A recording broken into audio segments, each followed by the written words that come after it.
You're watching an abridged version of The World. Let's return to our top story. President Trump saying he's already chosen who will become the world's most powerful banker. That's the Federal Reserve chairperson, the person who will replace Jerome Powell as the most powerful banker, quite literally, in the world.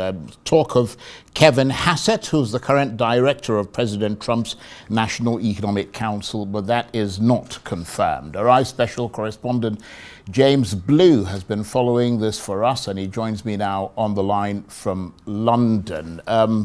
Good to see you, James. So Donald Trump being ever so dramatic about who the next Fed chair might be, who could it be in your assessment? I mean, who's the real front runner? Well, the front runner, glad to be with you, Charles. The front runner certainly seems to be Kevin Hassett. Kevin has a big history with the Trump White House. He served in the first term, and he's currently the White House National Economic Council director. He's basically considered the front runner. The Bloomberg organization reported him as such. He has said that he would be happy to serve if selected. And he is sort of saying that the front runner reports are just rumors, but his big push, if he were to be chosen, would be to cut rates, cut them now and cut them often. He believes the data suggests that rates should be cut, and that's exactly what President Trump wants, and that's exactly his big frustration with the current Fed chair, Jerome Powell. So it seems as though Hassett is in the catbird seat to get this job, and it will be an opportunity for him to continue to do what the president is hoping, which is to reduce rates and make it cheaper to borrow money across the U.S. And just to point out that Kevin Hassett himself has spoken publicly about this, saying he's ready to serve. But just to be clear, as you said, James, it's just rumors at the moment, but those rumors were enough to get US markets responding pretty positively over the past few days, weren't they? Yeah, they are just rumors. And, Charles, we're coming off the Thanksgiving holiday, and so the markets closed a bit early at the end of last week. And so this has really been welcome news to sort of give the market a jolt this morning. I think because there's been such tension between President Trump and the current Fed chair, there's some sense that this would sort of get everything moving in the right direction, everything moving in the way the president wants. The big concern from some people, the chairman of the Federal Reserve is supposed to be an independent organization. And there's some sense that if the Fed chair hews too closely to what the president wants, then that is not going to be sufficient, and that's not going to be by the design of the folks who set it up. And so there is some tension that by choosing someone like Hassett, who is very explicitly in support of the president's agenda, that there may be a closeness that won't be good for the overall economy. Right, that's a very important point that you're making there, James. Just to say that, to further buttress the point you're making, this matters because the Fed chair is supposed to be independent of the president and the government, and it is the Fed that sets interest rates, and it might unnerve many people if the Fed chair is seen to be less independent than he's supposed to be.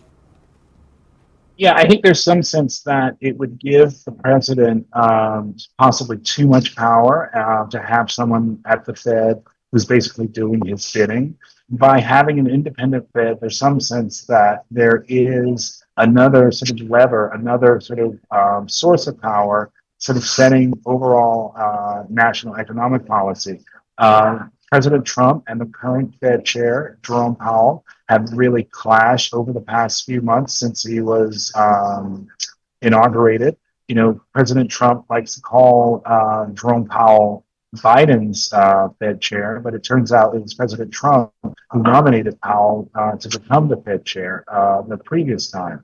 So this is an issue, and I think it is one of the sort of sticking points in the sort of quirky American system.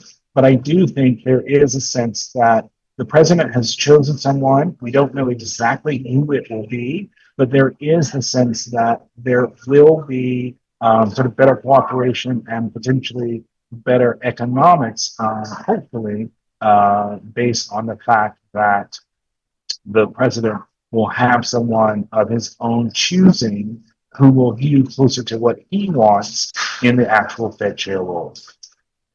And again, you mentioned the fact that Jerome Powell and Donald Trump have clashed over the since Donald Trump returned to power.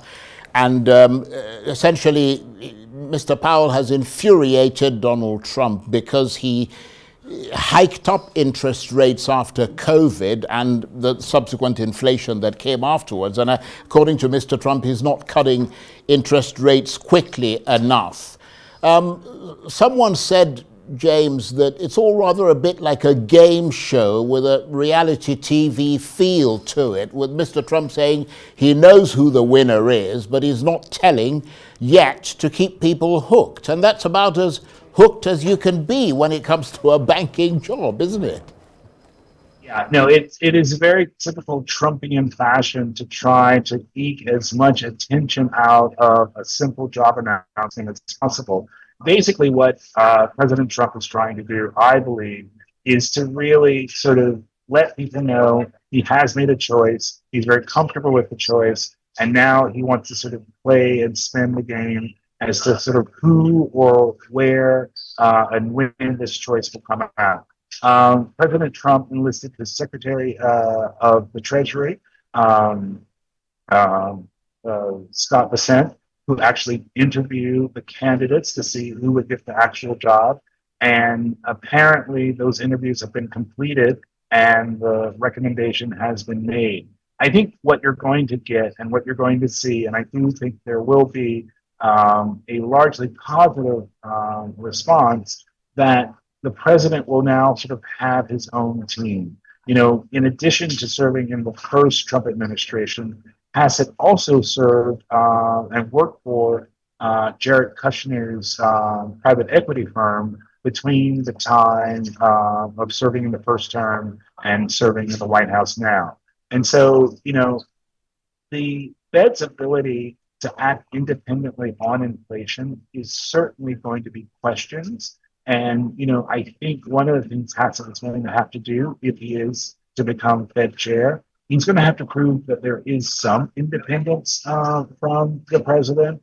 But just to be clear, Jerome Powell's term as chair ends in May of 2026, although he stays on as a governor of the Federal Reserve for at least 2 more years. His term doesn't end until January 2028. So board member Powell will be around and will be advocating for the policies that he's trying to implement now, well after his time as chair. So, James, when might we know who the new Fed chair will be? I understand the Treasury Secretary has hinted that the announcement might be made by Christmas.